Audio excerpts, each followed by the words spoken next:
Wakati rais wa Marekani Donald Trump na mkewe wakipokelewa kwa shangwe na mapambio pale nchini Uingereza kwa ajili ya ziara yake ya kikazi, yapo mengi ambayo yanaendelea, hususan kwa siku ya leo ya Jumatano majira ya mchana ndipo ambapo ziara yake imeanza. Sasa licha ya hatua kadhaa ambazo zimechukuliwa za kiusalama kumhakikishia faraja kiongozi huyo wa Marekani, wanaharakati walifanikiwa kupachika bango kubwa ambalo lilionyesha picha ya Trump akiwa na Jeffrey Epstein, mhalifu wa mashambulizi ya kingono ambaye alitiwa hatiani na kufia gerezani nchini Marekani. Sasa mkuu wa polisi wa Thames Valley, Felicity Parker, alibainisha kwamba watu 4 wamekamatwa kwa tuhuma za kufanya mawasiliano yasiyo muafaka.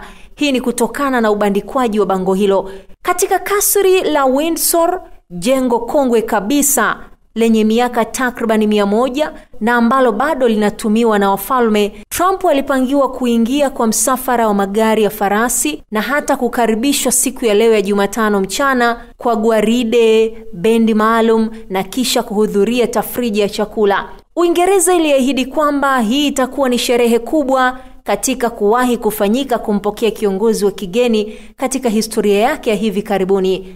Trump, mpenzi mkubwa wa ufalme, hajaweka siri hamu yake ya kuwa sio tu rais wa kwanza wa Marekani bali pia mwanasiasa wa kuchaguliwa na kualikwa mara 2 na mfalme wa Uingereza kwa ziara rasmi.